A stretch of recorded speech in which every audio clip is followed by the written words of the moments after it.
ਸਤਿ ਸ਼੍ਰੀ ਅਕਾਲ ਜੀ। ਸਵਾਗਤ ਸਾਰਿਆਂ ਦਾ। ਮੈਂ ਰਣਬੀਰ ਸੰਧੂ। ਜਿਸ ਤਰ੍ਹਾਂ ਤੁਸੀਂ ਜਾਣਦੇ ਹੋ ਕਿ 2021 ਦਾ ਵਰ੍ਹਾ ਤਕਰੀਬਨ ਬਸ ਆਪਣੇ ਅਲਵਿਦਾ ਕਹਿ ਕੇ 22 ਨੂੰ ਖੁਸ਼ਾਮਦੀਦ ਵੈਲਕਮ ਕਹਿ ਕੇ ਤੁਰ ਜੂਗਾ।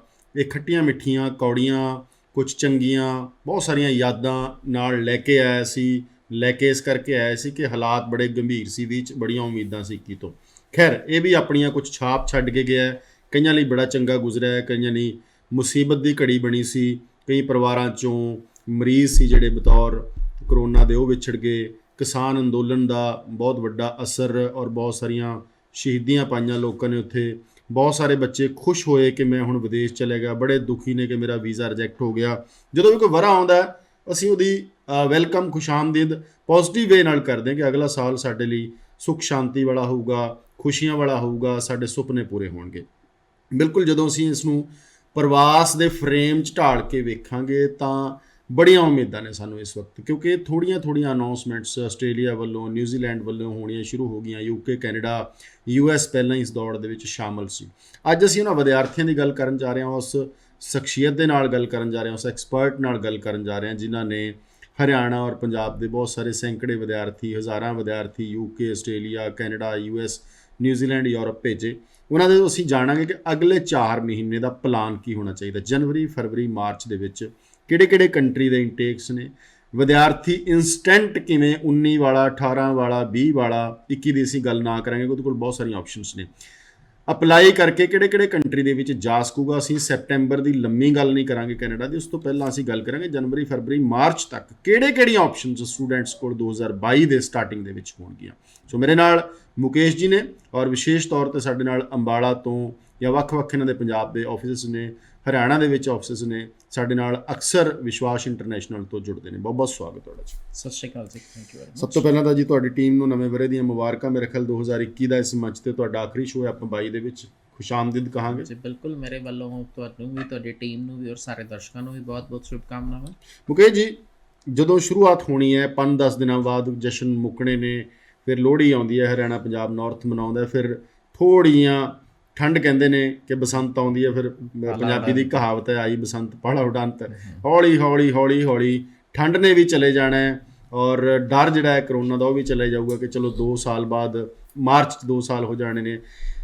ਜਦੋਂ ਅਸੀਂ ਜਨਵਰੀ ਦੀ ਗੱਲ ਕਰਾਂਗੇ ਜਾਂ ਫਰਵਰੀ ਦੀ ਗੱਲ ਕਰਾਂਗੇ ਜਾਂ ਮਾਰਚ ਦੀ ਗੱਲ ਕਰਾਂਗੇ, ਕਿਹੜੇ ਇਨਟੇਕ ਕਿਹੜੇ ਕੰਟਰੀ ਦੇ ਨੇ, ਕਿੱਥੇ ਅਪਲਾਈ ਕਰਨਾ ਚਾਹੀਦਾ ਸਟੂਡੈਂਟਸ ਨੂੰ? ਦੇਖੋ, 2 ਕੰਟਰੀ ਫਿਲਹਾਲ ਤੇ ਮੈਂ ਸਭ ਤੋਂ ਪਹਿਲੇ ਇੱਥੇ ਚੀਜ਼ ਨੂੰ ਹਾਈਲਾਈਟ ਕਰਨਾ ਚਾਹੁੰਦਾ ਕਿ ਬਹੁਤ ਸਾਰੇ ਵਿਦਿਆਰਥੀ ਜਿਹੜੇ ਕਿ ਸਪੈਸ਼ਲੀ ਉਹ ਸਟੂਡੈਂਟ ਜਿਹੜੇ ਕਿ ਪੋਸਟ ਗ੍ਰੈਜੂਏਸ਼ਨ ਪ੍ਰੋਗਰਾਮ ਲਈ, ਮਾਸਟਰਸ ਲਈ ਆਪਣੇ ਡਿਪੈਂਡੈਂਟ ਨੂੰ ਜਾਂ ਆਪਣੇ ਬੱਚਿਆਂ ਨੂੰ ਨਾਲ ਸਟੂਡੈਂਟ ਦੇ ਨਾਲ ਡਿਪੈਂਡੈਂਟ ਤੌਰ 'ਤੇ ਲੈ ਕੇ ਜਾਣਾ ਚਾਹੁੰਦੇ ਸੀ, ਉਹਦੇ ਲਈ ਇੱਕ ਬਹੁਤ ਵਧੀਆ ਆਪਸ਼ਨਸ ਅੱਜ ਕੱਲ੍ਹ ਚੱਲ ਰਹੀ ਸੀ, ਵਿਚ ਵਾਸ ਕਾਲਡ UK ਦਾ। ਬਟ ਇੱਕ ਇਹ ਹੈ ਕਿ ਬਹੁਤ ਜ਼ਿਆਦਾ ਇੱਕ ਸਿਸਟਮ ਹਾਈ ਕਮਿਸ਼ਨ ਤੱਕ ਫਾਈਲ ਪਹੁੰਚਣਾ is not a easy task, ਕਿਉਂਕਿ UK ਦਾ ਇਹ ਨਹੀਂ ਪਤਾ ਹੁੰਦਾ ਕਿ ਕੈਸ਼ ਲੈਟਰ ਤੁਹਾਡਾ ਆ ਗਿਆ ਅਤੇ ਮੁੜ ਕੇ ਤੁਹਾਨੂੰ ਸਵੇਰੇ ਈਮੇਲ ਆ ਜਾਏਗੀ ਕਿ ਕੈਸ਼ ਕੈਂਸਲ ਹੋ ਗਿਆ, ਰੀਫੰਡ ਪ੍ਰੋਸੈਸ ਕਰ ਦਿਓ। UK ਦਾ ਇਹ ਨਹੀਂ ਪਤਾ ਕਿ ਯੂਨੀਵਰਸਿਟੀ ਦਾ ਇੰਟਰਵਿਊ ਆਉਣਾ ਨਹੀਂ ਆਉਣਾ, 50-50 ਚਾਂਸਿਸ ਹੈ। ਬਟ ਹਾਈ ਕਮਿਸ਼ਨ ਤੋਂ ਵੀ ਜ਼ਿਆਦਾ ਵੱਡਾ 30-35, 40, 45 ਮਿੰਟ ਦਾ ਇੰਟਰਵਿਊ ਯੂਨੀਵਰਸਿਟੀ ਵੱਲੋਂ ਕੰਡਕਟ ਕਰ ਦਿੱਤਾ ਜਾਂਦਾ ਜੀ। ਡਿਪੈਂਡ ਕਰਦਾ ਉਹਨਾਂ ਦੀ ਸਿਚੁਏਸ਼ਨ 'ਤੇ, ਡਿਪੈਂਡ ਕਰਦਾ ਉਹਨਾਂ ਦੀ ਡਿਮਾਂਡ ਦੇ ਉੱਪਰ, ਡਿਪੈਂਡ ਕਰਦਾ ਉਹਨਾਂ ਦੇ ਹਾਲਾਤ ਦੇ ਉੱਤੇ।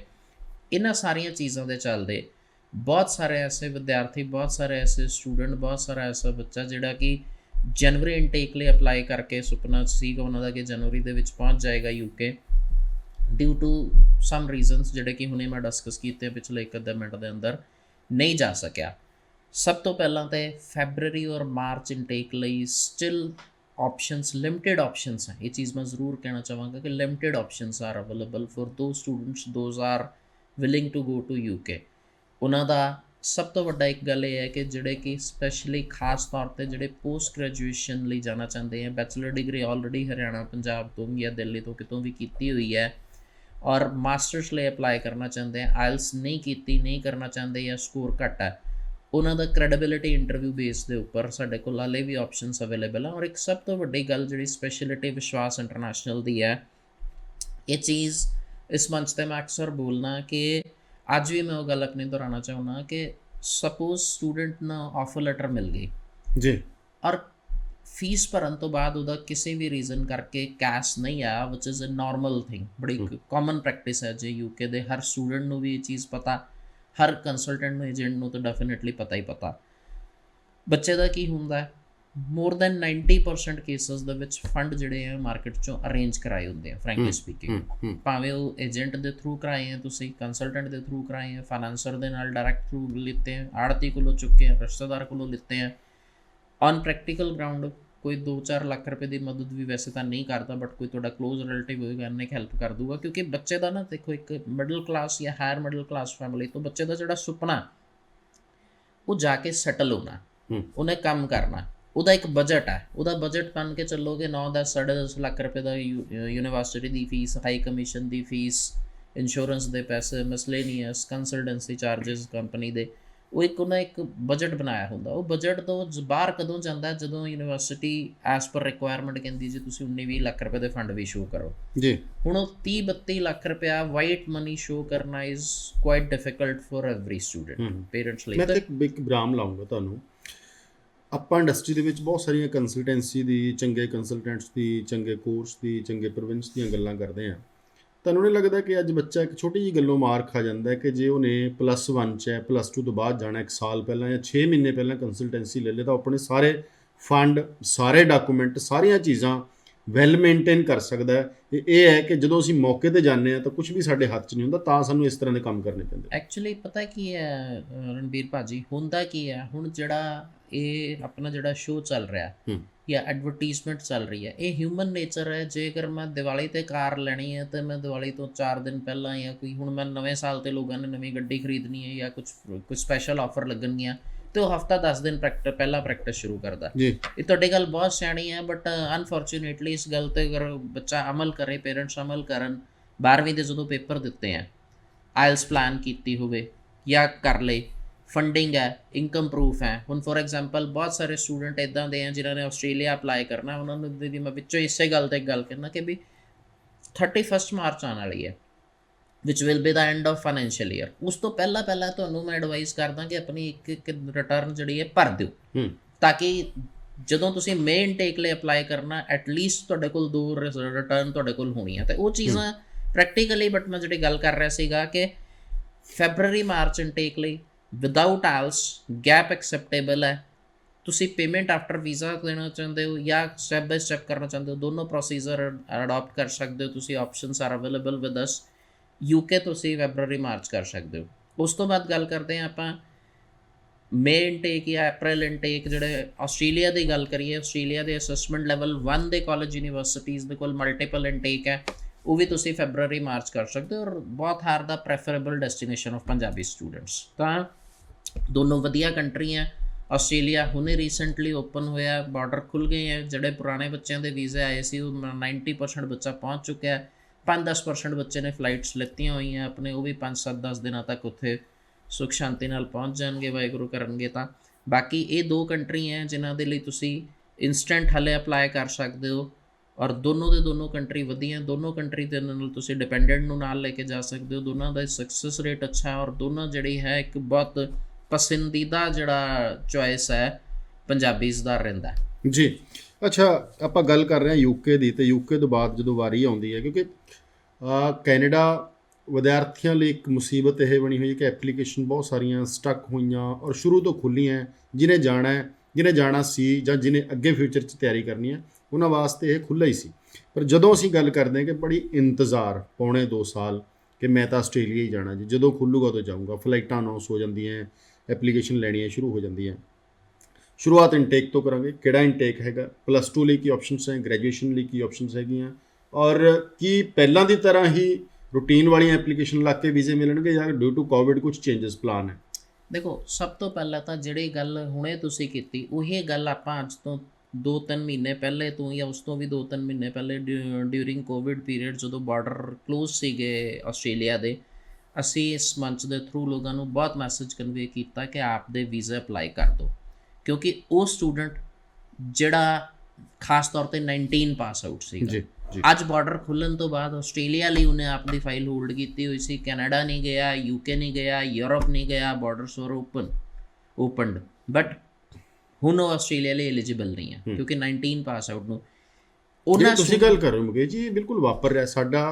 ਸਾਡਾ ਜਿਹੜਾ ਇੱਥੇ ਬੈਠੇ ਐਕਸਪਰਟ ਹੈ ਉਹੀ ਗੱਲ ਕਹਿ ਰਿਹਾ ਹੈ ਕਿ ਜੀ ਬੜੀ ਹੈਰਾਨੀ ਦੀ ਗੱਲ ਹੈ ਕਿ 20 ਔਰ 21 ਹਲੇ ਵੀ ਆਸਟ੍ਰੇਲੀਆ ਦੀ ਗੱਲ ਨਹੀਂ ਕਰ ਰਿਹਾ, 18-19 ਸਾਨੂੰ ਅਪਰੋਚ ਕਰ ਰਿਹਾ ਹੈਗਾ। ਕਿਵੇਂ ਕਰੀਏ ਜੀ? ਉਹ ਆਪ ਦੁਬਿਧਾ ਦੇ ਵਿੱਚ ਨੇ ਇਸ ਚੀਜ਼ ਨੂੰ ਔਰ ਲੈ ਕੇ। ਕੱਲ ਨੂੰ ਇਹ 18-19 ਵਾਲੇ ਦੀ ਜਗ੍ਹਾ ਤੇ 20-21 ਵਾਲਾ ਵੀ ਖੜਿਆ ਹੋਏਗਾ। ਹਾਂ ਇਸ ਕਰਕੇ ਜਿਹੜੇ ਸਟੂਡੈਂਟਸ ਲਈ ਤੁਸੀਂ ਕਿਸੇ ਵੀ ਕੰਸਲਟੈਂਸੀ ਤੋਂ ਕਿਸੇ ਵੀ ਕਿਉਂਕਿ ਲੋਕਾਂ ਨੂੰ ਹੁਣ ਇੱਕ ਇਹ ਰੂਮਰ ਹੋ ਗਿਆ ਕਿ ਜੇ ਇੱਕ ਨਵਾਂ ਕੋਈ ਬਿਮਾਰੀ ਆ ਗਈ ਹੈ ਜੀ ਤਾਂ ਹੁਣ ਹੋ ਸਕਦਾ ਬਾਰਡਰ ਦੁਬਾਰਾ ਕਲੋਜ਼ ਹੋ ਜਾਣ। ਸਰ ਜੀ ਅਗਰ ਬਾਰਡਰ ਕਲੋਜ਼ ਹੋਣਗੇ ਤਾਂ ਬਾਰਡਰ ਖੁੱਲਣਗੇ ਵੀ, ਠੀਕ ਹੈ। ਜੇ ਹਨੇਰਾ ਪਿਆ ਤੇ ਚਾਨਣ ਵੀ ਪਏਗਾ, ਕੋਈ ਐਸੀ ਦਿੱਕਤ ਵਾਲੀ ਗੱਲ ਨਹੀਂ ਹੈ। ਲਾਈਫ ਸਟਕ ਨਹੀਂ ਹੋ ਜਾਂਦੀ, ਕੰਟਰੀਜ਼ ਓਪਨ ਹੋਣੇ ਹੀ ਹੋਣੇ ਹੈ। ਲੇਕਿਨ ਅਗਰ ਤੁਸੀਂ 20 ਪਾਸ ਆਊਟ, ਖਾਸ ਤੌਰ 19 ਵਾਲੇ ਦਾ ਹੁਣ ਸਮਝੋ ਕਿ ਪੱਟੀ ਪੋਚਤੀ ਆਸਟ੍ਰੇਲੀਆ ਨੇ, they are not taking files of 19 pass out. ਹਾਂ, ਡਿਪਲੋਮਾ ਦੇ ਲੈਵਲ ਦੇ ਜਿਹੜੇ ਅਸੈਸਮੈਂਟ ਲੈਵਲ 2 ਦੇ ਛੋਟੇ ਮੋਟੇ ਕਾਲਜਿਸ ਹਨ ਜਿਨ੍ਹਾਂ ਦਾ ਵੀਜ਼ਾ ਸਕਸੈਸ ਰੇਟ ਆਲਮੋਸਟ ਨਾ ਦੇ ਬਰਾਬਰ ਹੈ, ਉੱਥੇ ਤੁਸੀਂ ਆਪ ਦੇ ਪੈਸੇ ਖਰਾਬ ਕਰਨ ਵਾਲੀ ਗੱਲ ਹੈ ਜਾਂ ਤੁੱਕਾ ਲਾਉਣ ਵਾਲੀ ਗੱਲ ਹੈ ਜਾਂ ਚਾਂਸ ਲੈਣ ਵਾਲੀ ਗੱਲ ਹੈ, that is a different part of story. Otherwise ਫਿਲਹਾਲ ਦੀ ਘੜੀ ਅੱਜ ਦੀ ਮੂਵਮੈਂਟ 'ਚ ਜੇ ਤੁਸੀਂ 2020 'ਚ ਪਾਸ ਆਊਟ ਕੀਤੀ ਹੈ ਆਪਣੀ 12th, ਗ੍ਰੈਜੂਏਟ ਸਟੂਡੈਂਟ ਦੀ ਕੋਈ ਪ੍ਰੋਬਲਮ ਨਹੀਂ ਹੈ, ਚਾਹੇ 5 ਸਾਲ ਪਹਿਲਾਂ ਵੀ ਕੀਤੀ ਹੈ। ਬਟ ਅਗਰ 12th ਤੁਸੀਂ 2020 'ਚ ਪਾਸ ਆਊਟ ਕੀਤੀ ਹੈ ਤਾਂ ਤੁਹਾਡੇ ਲਈ ਮਾਰਚ ਅਪ੍ਰੈਲ ਇਨਟੇਕ ਤੁਹਾਡਾ ਅੱਜ ਵੀ ਸਵਾਗਤ ਕਰ ਰਿਹਾ। ਇਮੀਡੀਏਟ ਆਪਣੀ ਆਫਰ ਲੈਟਰ ਪ੍ਰੋਸੈਸ ਕਰੋ, ਜਿਹੜੇ ਵੀ ਕੰਸਲਟੈਂਟ ਤੋਂ, ਜਿਹੜੀ ਵੀ ਏਜੰਸੀ ਤੋਂ, ਜਿਹੜੇ ਵੀ ਤੁਸੀਂ ਆਪਣੇ ਏਜੰਟ ਤੋਂ, ਕਿਸੇ ਵੀ ਦੇ ਵੀ ਥਰੂ ਆਪਣੀ ਪ੍ਰੋਸੈਸਿੰਗ ਕਰਨੀ ਹੈ ਕਰੋ, ਕਿਉਂਕਿ GT ਨੂੰ ਵੀ ਪ੍ਰੋਸੈਸ ਦਾ ਟਾਈਮ ਲੱਗਦਾ, ਫੰਡਿੰਗ ਨੂੰ ਅਪਰੂਵਲ ਨੂੰ ਟਾਈਮ ਲੱਗਦਾ, COE ਆਉਣ 'ਚ ਟਾਈਮ ਲੱਗਦਾ, ਹਾਈ ਕਮਿਸ਼ਨ ਵੀ 15-20 ਦਿਨ ਤੋਂ ਮਹੀਨੇ ਦਾ ਟਾਈਮ ਲੈਂਦਾ। ਇਸ ਤੋਂ ਪਹਿਲੇ ਕਿ 2020 ਪਾਸ ਆਊਟ ਐਪਲੀਕੇਸ਼ਨ ਔਰ ਕਈ ਯੂਨੀਵਰਸਿਟੀਜ਼ ਨੇ ਆਲਰੇਡੀ ਮਨਾ ਕਰ ਦਿੱਤੀਆਂ ਜੀ, ਠੀਕ ਹੈ। ਅਤੇ 21 ਪਾਸ ਆਊਟ ਨੂੰ ਵੀ ਮੈਂ ਸੇਮ ਚੀਜ਼ ਇਹੀ ਐਡਵਾਈਜ਼ ਕਰਾਂਗਾ ਕਿ ਅੱਜ ਜੇਕਰ ਤੁਸੀਂ ਆਸਟ੍ਰੇਲੀਆ ਦਾ ਆਪਣਾ ਵੀਜ਼ਾ ਅਪਲਾਈ ਕਰਨਾ ਚਾਹੁੰਦੇ ਹੋ ਤਾਂ this is the right time to knock the ਡੋਰ। ਤੁਸੀਂ ਆਪਣੀ ਫਾਈਲ ਨੂੰ ਅਸੈਸ ਕਰਵਾਓ, 2-4-5 ਜਗ੍ਹਾ ਆਪਣੇ ਕੰਸਲਟੈਂਟਸ ਨੂੰ ਵਿਜ਼ਿਟ ਕਰੋ, ਜਿੱਥੇ ਤੁਹਾਡੀ ਸੈਟਿਸਫੈਕਸ਼ਨ ਹੋਏ, ਜਿੱਥੇ ਤੁਹਾਡਾ ਸੈਟਿਸਫੈਕਸ਼ਨ ਲੈਵਲ ਅਚੀਵ ਕਰਦਾ ਤੁਹਾਡਾ ਕੰਸਲਟੈਂਟ, ਤੁਹਾਨੂੰ ਲੱਗਦਾ ਸਰਵਿਸਿਜ਼ ਆਰ ਗੁੱਡ, ਤੁਹਾਨੂੰ ਲੱਗਦਾ ਸਕਸੈਸ ਰੇਟ ਇਜ਼ ਗੁੱਡ, ਤੁਹਾਨੂੰ ਲੱਗਦਾ ਹੈ ਕਿ ਤੁਹਾਡੇ ਕੰਸਲਟੈਂਟ ਕੋਲ ਕੁਛ ਅੱਲੇ ਪੱਲੇ ਹੈਗਾ and he or she can get your visa, help ਕਰ ਸਕਦਾ, ਤੇ definitely start your process as soon as possible, specially for Australia. ਜੇ ਆਸਟ੍ਰੇਲੀਆ ਦੇ ਆਪਾਂ ਇਸ ਵਕਤ ਗੱਲ ਕਰੀਏ, ਵਿਦਿਆਰਥੀਆਂ ਦੇ ਮਨਾਂ 'ਚ ਇੱਕ ਬੜਾ ਡਰ ਹੈਗਾ ਹੈ ਕਿ ਅਪਲਾਈ ਕਰ ਦਈਏ, ਫਲਾਈਟਾਂ ਬੰਦ ਨਾ ਹੋ ਜਾਣ, ਮੈਂ ਇੱਥੇ ਤਾਂ ਨਹੀਂ ਫਸ ਜਾਊਂਗਾ। ਕੈਨੇਡਾ ਵਾਂਗੂ ਕੀ ਆਪਸ਼ਨ ਦੇ ਰਿਹਾ ਨਾਲ ਉਹ ਕਿ ਬੱਚਾ ਆਨਲਾਈਨ ਪੜ੍ਹ ਪਾਏਗਾ, ਜਾ ਪਾਏਗਾ, ਜਾਂ ਕਿਸ ਤਰ੍ਹਾਂ ਦਾ ਮਾਹੌਲ ਹੋਣਾ ਹੈ ਬਾਈ ਦੇ ਵਿੱਚ? ਦੋ ਗੱਲਾਂ। ਪਹਿਲੀ ਗੱਲ, ਜੇਕਰ ਸਟੂਡੈਂਟ ਨੇ ਆਸਟ੍ਰੇਲੀਆ ਅਪਲਾਈ ਕਰਨਾ ਜੀ ਤੇ ਉਹਨੂੰ ਅੱਜ ਹੀ ਅਪਲਾਈ ਕਰਨਾ ਚਾਹੀਦਾ, ਕਿਉਂਕਿ ਉਸ ਤੋਂ ਬਾਅਦ ਅਗਰ ਗੈਪ ਪੈ ਜਾਏਗਾ, ਬਾਰਡਰ ਖੁੱਲੇ ਜਾਂ ਨਾ ਖੁੱਲੇ, ਤੁਸੀਂ ਐਲੀਜੀਬਲ ਨਹੀਂ ਹੋਗੇ। ਬੜੀ ਕੌੜੀ ਪਰ ਸੱਚੀ ਗੱਲ ਹੈ ਕਿ ਜੇ ਅਗਰ ਮੰਨ ਲਓ ਕਿ ਅੱਜ ਤੋਂ ਦੁਬਾਰਾ ਬਾਰਡਰ ਸੀਲਡ ਹੋ ਜਾਂਦੇ ਆ ਔਰ 5 ਮਹੀਨੇ ਜਾਂ 4 ਮਹੀਨੇ ਬਾਅਦ ਖੁੱਲਦੇ ਆ, ਇਨਟੇਕ ਸੈਪਟੈਂਬਰ ਦਾ ਵੀ ਨਿਕਲ ਜਾਏਗਾ, ਤੁਹਾਡਾ ਸਾਲ 1.5 ਸਾਲ ਤੋਂ ਵੱਧ ਦਾ ਗੈਪ ਹੋਇਆ ਨਹੀਂ ਕਿ ਆਸਟ੍ਰੇਲੀਆ ਨੇ ਤੁਹਾਨੂੰ ਨॉन ਐਲੀਜੀਬਲ ਕਰਕੇ ਐਕਸੈਪਟੇਸ਼ਨ ਨਹੀਂ ਆਉਣੀ, ਤੁਹਾਡੀ ਆਫਰ ਲੈਟਰਸ ਨਹੀਂ ਆਉਣੀਆਂ, ਠੀਕ ਹੈ। ਔਨ ਅਦਰ ਸਾਈਡ, ਅਗਰ ਆਸਟ੍ਰੇਲੀਆ ਤੁਹਾਨੂੰ ਵੀਜ਼ਾ ਦਿੰਦਾ ਔਰ ਰੱਬ ਨਾ ਕਰੇ ਕੱਲ੍ਹ ਨੂੰ ਫਲਾਈਟਸ ਜਾਂ ਬਾਰਡਰਸ ਦੁਬਾਰਾ ਤੋਂ ਬੰਦ ਹੁੰਦੇ ਔਰ ਤੁਹਾਨੂੰ ਆਨਲਾਈਨ ਕਲਾਸਿਸ ਲੈਣੀਆਂ ਪੈਂਦੀਆਂ ਜੀ, ਕੁਛ ਇੱਕ ਯੂਨੀਵਰਸਿਟੀਜ਼ ਕਾਲਜਿਸ ਅੱਜ ਵੀ ਸਾਡੇ ਕੋਲ ਇਹਨਾਂ ਦਾ ਜਿਨ੍ਹਾਂ ਦਾ ਸਾਡੇ ਨਾਲ ਰਿਟਨ ਐਗਰੀਮੈਂਟ ਹੈ ਕਿ ਉਹ ਤੁਹਾਨੂੰ ਡੈਫਰਮੈਂਟ ਇੱਕ ਜਾਂ 2 ਇਨਟੇਕ ਦੀ ਡੈਫੀਨੇਟਲੀ ਦੇਣਗੇ। ਉਹਦਾ ਵਧੀਆ ਤਰੀਕਾ ਇਹ ਹੈ ਕਿ ਅਸੀਂ ਰਿਕਮੈਂਡ ਕਰਦੇ ਹਾਂ ਸਟੂਡੈਂਟ ਨੂੰ ਕਿ ਇੱਕ ਸਮੈਸਟਰ ਦੇ ਅੰਦਰ ਤੁਹਾਡੇ 4 ਮੋਡਿਊਲ ਹੈ, ਠੀਕ ਹੈ, ਅਸੀਂ ਉਹਨੂੰ ਕਹਿੰਦੇ ਹਾਂ ਕਿ 2 ਮੋਡਿਊਲ ਤੁਸੀਂ ਇੱਕ ਵਾਰੀ ਰਜਿਸਟ੍ਰੇਸ਼ਨ ਕਰਵਾ ਕੇ ਤਾਂ ਕਿ ਤੁਸੀਂ ਬੋਨਾਫਾਈਡ ਸਟੂਡੈਂਟ ਲੱਗੋ ਇਮੀਗ੍ਰੇਸ਼ਨ ਡਿਪਾਰਟਮੈਂਟ ਨੂੰ। ਔਰ ਇਨ ਬਿਟਵੀਨ ਜੇਕਰ ਤੁਹਾਡਾ ਇਨਟੇਕ ਸ਼ੁਰੂ ਹੋ ਜਾਂਦਾ, ਆਨਲਾਈਨ ਕਲਾਸਿਸ 'ਚ 2 ਮੋਡਿਊਲ ਕਵਰ ਕਰ ਚੁੱਕੇ ਹੋ ਔਰ ਸਟਿਲ ਫਲਾਈਟਸ ਨਹੀਂ ਖੁੱਲ੍ਹਦੀਆਂ, ਜੋ ਕਿ ਹਾਲੇ ਫਿਲਹਾਲ ਖੁੱਲ੍ਹੀਆਂ ਹੋਈਆਂ, ਅਗਰ ਉਹ ਇੱਕ ਆਪਾਂ ਇਮੇਜਿਨ ਕਰ ਰਹੇ ਹਾਂ ਕਿ ਵੀ ਅਗਰ ਨਹੀਂ ਖੁੱਲ੍ਹਦੀਆਂ, ਵਰਸਟ ਕੇਸ ਸਿਨੈਰੀਓ ਦੇ ਅੰਦਰ, ਤਾਂ ਤੁਸੀਂ ਡੈਫਰਮੈਂਟ ਲੈ ਸਕਦੇ ਹੋ, ਠੀਕ ਹੈ। End of the day problem ਉਹੀ ਆਉਂਦੀ ਹੈ, ਅਗਰ ਇਮੀਗ੍ਰੇਸ਼ਨ ਨੂੰ ਕਹੋ ਕਿ ਜੀ ਤੁਸੀਂ ਕੰਟੀਨਿਊਸਲੀ ਰਜਿਸਟ੍ਰੇਸ਼ਨ ਵੀ ਨਹੀਂ ਕਰਾਈ, ਇੱਕ ਮੋਡਿਊਲ ਵੀ ਨਹੀਂ ਪੜ੍ਹਿਆ ਔਰ 3 ਵਾਰ ਤੁਸੀਂ ਐਕਸਟੈਂਸ਼ਨ ਜਾਂ ਡੈਫਰਮੈਂਟ ਲੈ ਲਈ, ਤਾਂ you seems non genuine students. ਤੁਸੀਂ ਆਸਟ੍ਰੇਲੀਆ ਪੜ੍ਹਾਈ ਨਹੀਂ ਕਰਨਾ ਚਾਹੁੰਦੇ, ਫਿਰ ਉਹਨਾਂ ਨੂੰ ਸਾਫ਼ ਨਜ਼ਰ ਆਉਂਦਾ ਕਿ ਤੁਸੀਂ ਆਸਟ੍ਰੇਲੀਆ ਐਂਟਰੀ ਕਰਨਾ ਚਾਹੁੰਦੇ ਹੋ ਜੀ। ਕਿਉਂਕਿ ਜੀ ਜਨਵਰੀ, ਫਰਵਰੀ, ਮਾਰਚ, ਅਪ੍ਰੈਲ ਦੀ ਜਿਹੜੀ ਤੁਸੀਂ ਗੱਲ ਕਰ ਰਹੇ ਹੋ, ਇਹਨੂੰ ਜੋੜ ਕੇ ਕਲੱਬ ਕਰ ਰਹੇ ਹੋ ਤੁਸੀਂ, ਆਸਟ੍ਰੇਲੀਆ ਦੀਆਂ ਗੱਲਾਂ ਬਹੁਤ ਸੋਹਣੀਆਂ ਦੱਸ ਰਹੇ ਹੋ ਇਸ ਵਕਤ। ਇੱਕ ਤੁਸੀਂ ਗੱਲ ਕਹੀ ਕਿ ਅੱਜ ਹੀ ਜਾਣਾ ਪਏਗਾ, ਮੈਂ ਤੁਹਾਡੇ ਤੋਂ ਜ਼ਿਆਦਾ ਕਹਾਲ ਪਾਉਣ ਵਾਲਾ, ਤੇਜ਼ੀ ਕਰਾਉਣ ਵਾਲਾ, ਉਕਸਾਉਣ ਵਾਲਾ ਬੰਦਾ ਜਿਨ੍ਹਾਂ ਨੇ ਜਾਣਾ, ਮੈਂ ਨਾਲ ਇਹ ਵਰਡ ਵੀ ਯੂਜ਼ ਕਰਦਾ, ਕਿਉਂਕਿ ਫਾਈਨਾਂਸ ਦੀ ਆਪਾਂ ਗੱਲ ਕਰ ਲਈ, ਲੇਟ ਲਤੀਫੀ ਦੀ ਗੱਲ ਕਰ ਲਈ, ਔਰ ਮੈਨੂੰ ਲੱਗਦਾ ਹੈ ਕਿ ਜਿਹੜਾ ਆਸਟ੍ਰੇਲੀਆ ਦਾ ਇੱਕ ਪ੍ਰੋਸੈਸ ਹੈ, ਉਹ ਆਫਰ ਲੈਟਰ ਦਾ ਆਉਣਾ, GT ਦਾ ਕਲੀਅਰ ਕਰਨਾ, ਫੀਸਾਂ ਭਰਨਾ, ਫਿਰ ਟਾਈਮ ਟੇਕਿੰਗ ਪ੍ਰੋਸੈਸ, ਇੱਕ ਕਾਹਲੀ ਨਹੀਂ ਕਰ ਸਕਦੇ। ਹਾਂ, ਇਹ ਨਹੀਂ ਹੈ ਕਿ ਤੁਸੀਂ ਵੱਖਰੀਆਂ ਸਟੇਜਾਂ ਨੇ। ਹਾਂ ਬਿਲਕੁਲ। ਹੁਣ ਦੇਖੋ ਨਾ, ਬਾਰਡਰ ਖੁੱਲੇ, ਹੁਣ ਬੱਚਾ ਆ ਗਿਆ, ਹੂੰ ਜਦ ਤੱਕ ਤੁਹਾਡੀ ਸੀਓਈ ਆਣੀ ਵੱਡੀ ਗੱਲ ਨਹੀਂ, ਕੱਲ ਨੂੰ ਫਿਰ ਬਾਰਡਰ ਕਲੋਜ਼ ਹੋ ਜਾਣਾ, then what you will do. ਹੂੰ ਫਿਰ ਉੱਥੇ ਹੀ ਖੜੇ ਹੋ ਗਏ ਜਿੱਥੇ ਅੱਜ ਤੋਂ 2 ਸਾਲ ਪਹਿਲਾਂ ਸੀਗੇ, ਉਲਟਾ ਹੋਰ ਗਾਰੇ 'ਚ ਫਸ ਗਏ, ਹੋਰ ਕਿ ਦਲਦਲ 'ਚ ਫਸ ਗਏ, ਹੋਰ ਕੀਚੜ 'ਚ ਲੱਤ ਫਸਾ ਲਈ। ਇਹੀ ਜੇਕਰ ਤੁਸੀਂ ਪਹਿਲਾਂ ਪ੍ਰੋਸੈਸ ਕੀਤਾ ਹੁੰਦਾ, 1-2 ਮੋਡਿਊਲ ਆਨਲਾਈਨ ਲਗਾ ਕੇ ਬਾਕੀ ਦੀ ਡੈਫਰਮੈਂਟ ਲਿੱਤੀ ਹੁੰਦੀ, ਅੱਜ ਤੁਸੀਂ ਆਰਾਮ ਨਾਲ ਆਸਟ੍ਰੇਲੀਆ ਹੁੰਦੇ। ਬਿਲਕੁਲ। ਅੱਛਾ, ਇਕੱਲਾ ਆਪਾਂ ਯੂਕੇ ਜਾਂ ਆਸਟ੍ਰੇਲੀਆ ਤੱਕ ਸੀਮਿਤ ਨਾ ਰਹੀ ਅੱਜ ਦੇ ਸ਼ੋਅ ਦੇ ਵਿੱਚ। 21 ਚ ਬੜੇ ਵਿਦਿਆਰਥੀ ਵਿਚਾਰੇ ਇੰਤਜ਼ਾਰ ਕਰਦੇ ਕਰਦੇ ਕਰਦੇ ਬਹੁਤਾਂ ਨੇ ਗੈਪ ਪਾ ਲਿਆ, ਬੜਾ ਕੁਝ ਹੋਇਆ, ਪਰ ਲੰਮੀ ਗੱਲ 'ਚ ਨਹੀਂ ਜਾਵਾਂਗੇ। ਜਨਵਰੀ ਤੋਂ ਲੈ ਕੇ ਅਪ੍ਰੈਲ ਤੱਕ 4 ਮਹੀਨਿਆਂ ਦੇ ਵਿੱਚ ਬਾਕੀ ਯੂਰਪ ਦੇ ਬਹੁਤ ਸਾਰੇ ਕੰਟਰੀਜ਼ ਨੇ, US ਹੈਗਾ, ਕੈਨੇਡਾ ਦਾ ਚਲੋ ਆਪਾਂ ਗੱਲ ਹੀ ਨਹੀਂ ਕਰਾਂਗੇ ਕਿਉਂਕਿ ਮੇਨ ਟੇਕ ਥੋੜ੍ਹੀਆਂ ਸੀਟਾਂ ਰਹਿ ਗਈਆਂ, ਪਰ ਸੈਪਟੈਂਬਰ ਦੀ ਗੱਲ ਹਰ ਕੋਈ ਕਰ ਹੀ ਰਿਹਾ ਕੈਨੇਡਾ ਦੀ ਗੱਲ। ਨਿਊਜ਼ੀਲੈਂਡ ਨੇ ਵੀ ਮੇਰੇ ਖਿਆਲ ਮੈਦਾਨ 'ਚ ਆ ਜਾਣਾ, ਆਸਟ੍ਰੇਲੀਆ ਦੀ ਆਪਾਂ ਗੱਲ ਕਰਕੇ ਹਟੇ ਹਾਂ, ਜਾਂ ਅਦਰਸ ਕੰਟਰੀ ਯੂਰਪੀਅਨ ਕੰਟਰੀਜ਼। ਕਿਹੜੇ ਆਪਸ਼ਨਸ ਸਾਡੇ ਕੋਲ ਅਪ੍ਰੈਲ ਤੱਕ ਬਚਦੀਆਂ, ਕਿਹੜੇ ਕੰਟਰੀਜ਼? ਅਪ੍ਰੈਲ ਤੱਕ ਅਗੇਨ ਪੰਜਾਬ ਦੇ ਅੰਦਰ, ਸਾਡੇ ਪੰਜਾਬੀ ਕਮਿਊਨਿਟੀ ਦੇ ਅੰਦਰ ਇੱਕ 1+1 ਦੀ ਸਕੀਮ ਜਿਹਨੂੰ ਕਿ ਆਪਾਂ ਸਪਾਊਸ ਵੀਜ਼ਾ ਕਹਿ ਦਿੰਦੇ ਹਾਂ, ਉਹਦੀ ਬਹੁਤ ਜ਼ਿਆਦਾ ਡਿਮਾਂਡ ਹੈ, ਬਹੁਤ ਜ਼ਿਆਦਾ ਰਿਕੁਆਇਰਮੈਂਟ ਹੈ, ਕਿਉਂਕਿ ਬੰਦਾ ਆਪਣੀ ਜਿਹੜੀ ਵਾਈਫ ਹੈ ਉਹ ਵੀ ਦੇਖ ਕੇ ਚੁਣਦਾ ਪਿਆ ਇੱਥੇ ਕਿ ਜੀ ਪੜ੍ਹੀ ਲਿਖੀ ਹੋਏ, ਤਾਂ ਕਿ ਕਿਸੇ ਨਾ ਕਿਸੇ ਤਰੀਕੇ 'ਚ ਮੈਂ ਆਇਲਸ ਨਹੀਂ ਕਰ ਸਕਿਆ, ਮੈਂ ਪੜ੍ਹ ਨਹੀਂ ਸਕਿਆ, ਤੇ ਮੈਂ ਆਪਣੀ ਵਾਈਫ ਦੇ ਸਹਾਰੇ ਜਾਂ ਆਪਣੇ ਹਸਬੈਂਡ ਦੇ ਸਹਾਰੇ ਕਿਸੇ ਤਰੀਕੇ ਨਾਲ ਬਾਹਰ ਨਿਕਲ ਜਾਵਾਂ ਔਰ ਸੈਟਲ ਹੋ ਜਾਵਾਂ ਜੀ। ਹੁਣ ਉਹ ਸਟੂਡੈਂਟ ਜਿਨ੍ਹਾਂ ਨੇ ਆਇਲਸ ਨਹੀਂ ਕੀਤੀ, ਜਾਂ ਜਿਨ੍ਹਾਂ ਦਾ ਗੈਪ ਜ਼ਿਆਦਾ, ਜਾਂ ਜੋ ਕਿ ਆਸਟ੍ਰੇਲੀਆ, UK ਜਾਂ ਫਿਰ ਕੈਨੇਡਾ ਲਈ ਐਲੀਜੀਬਲ ਨਹੀਂ ਹੈਗੇ, ਉਹਨਾਂ ਸਟੂਡੈਂਟਸ ਲਈ ਇੱਕ ਬਹੁਤ ਵਧੀਆ ਆਪਸ਼ਨ ਹੈਗੀ ਹੈ ਸਵੀਡਨ।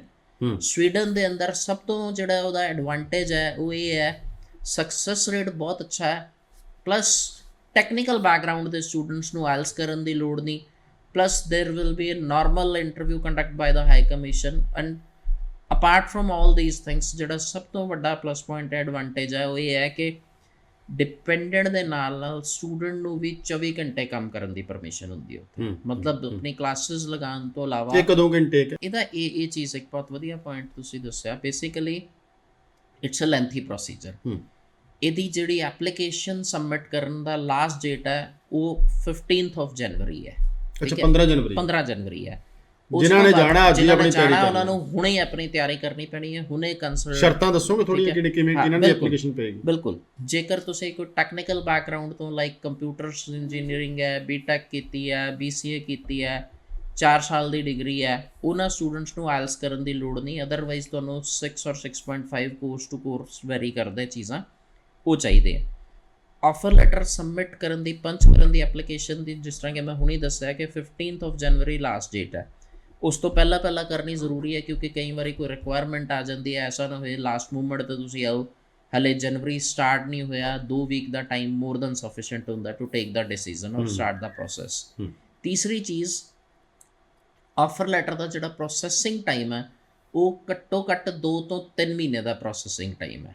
ਓਕੇ, ਯਾਨੀ ਕਿ ਮਾਰਚ, ਅਪ੍ਰੈਲ, ਮਈ ਤੋਂ ਸ਼ੁਰੂ ਹੋਣਗੇ ਆਫਰ ਲੈਟਰ ਜਿਹੜੇ ਹੈ ਆਣੇ ਸਟਾਰਟ ਹੋਣਗੇ, ਔਰ ਉਸ ਤੋਂ ਬਾਅਦ 1.5 ਤੋਂ 2 ਮਹੀਨੇ ਦਾ ਪ੍ਰੋਸੈਸ, ਯਾਨੀ ਕਿ ਜੁਲਾਈ ਤੱਕ ਬੱਚਾ ਜਿਹੜਾ ਹੈ ਫਲਾਈ ਕਰੇਗਾ। ਸਵੀਡਨ ਜਾਣ ਵਾਲਾ ਨੂੰ ਅੱਜ ਹੀ ਤਿਆਰੀ ਕਰਨੀ ਚਾਹੀਦੀ ਤਾਂ ਜੂਨ 'ਚ ਜਾਏਗਾ। ਲੇਕਿਨ ਔਨ ਐਵਰੇਜ ਅਗਰ ਮੈਂ ਜਿਹੜੀ ਸਟ੍ਰੇਟ ਅਵੇ ਗੱਲ ਅਗਰ ਕਰਾਂ, ਸਟ੍ਰੇਟ ਫਾਰਵਰਡ ਗੱਲ ਕਰਾਂ, students the source of income ਬਹੁਤ ਵਧੀਆ ਹੈ, ਵਰਕ ਓਪਰਚੁਨਿਟੀਜ਼ ਬਹੁਤ ਵਧੀਆ ਹੈ, ਔਰ ਇੱਕ ਨਾਰਮਲ ਨਾਨ ਟੈਕਨੀਕਲ ਬੰਦਾ ਵੀ ਉੱਥੋਂ ਇੰਡੀਅਨ ਕਰੰਸੀ ਦੇ ਹਿਸਾਬ ਨਾਲ 1.5 ਤੋਂ 2 ਲੱਖ ਰੁਪਏ ਜਿਹੜੇ ਆ ਬੜੇ ਆਰਾਮ ਨਾਲ ਬਚਾ ਲੈਂਦਾ ਡਿਪੈਂਡੈਂਟ। ਔਰ ਵਰਕ ਵੀਜ਼ਾ ਵਾਲਾ ਸਟੂਡੈਂਟ ਹੈ ਉਹ ਵੀ 70-80 ਹਜ਼ਾਰ ਤੋਂ ਪਲੱਸ ਕਮਾ ਲੈਂਦਾ, ਜੇਕਰ ਹਲੇ ਉਹ ਆਪਣੀ ਪੜ੍ਹਾਈ ਦੇ ਨਾਲ ਪੂਰਾ ਟਾਈਮ ਜੌਬ ਨਾ ਕਰੇ, ਸਿਰਫ ਪਾਰਟ ਟਾਈਮ ਜੌਬ ਕਰੇ। ਬਹੁਤ ਸ਼ੁਕਰੀਆ ਜੀ। ਦਰਸ਼ਕਾਂ ਦਾ ਵੀ ਧੰਨਵਾਦ, ਤੁਸੀਂ ਸਾਡੇ ਨਾਲ ਜੁੜੇ। ਆਪਣੇ ਦੋਸਤ ਰਣਵੀਰ ਸੰਧੂ ਨੂੰ ਆਗਿਆ ਦਿਓ। ਆਪਣੇ ਘਰਾਂ 'ਚ ਹੱਸਦੇ ਵਸਦੇ ਰਹੋ, ਖੁਸ਼ ਰਹੋ, ਆਪਣੇ ਸੁਪਨਿਆਂ ਨੂੰ ਬੂਰ ਪਾਉਣ ਵਾਸਤੇ ਮਿਹਨਤ ਕਰੋ, ਲੀਗਲ ਤਰੀਕੇ ਦੇ ਨਾਲ ਪ੍ਰਵਾਸ ਕਰੋ, ਵਿਦੇਸ਼ ਜਾਓ। ਸਤਿ ਸ਼੍ਰੀ ਅਕਾਲ, ਧੰਨਵਾਦ।